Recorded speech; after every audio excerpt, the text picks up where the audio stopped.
kasama ko po ngayon si Ma'am Merlinda Egparina. Ang kanyang hiling ay makausap yung kanyang mister na nagtatago sa ngayon. Iniwan daw kasi siya ng kanyang mister dahil sa mga utang.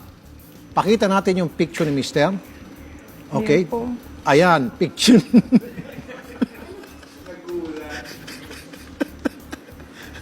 Okay. So, maganda.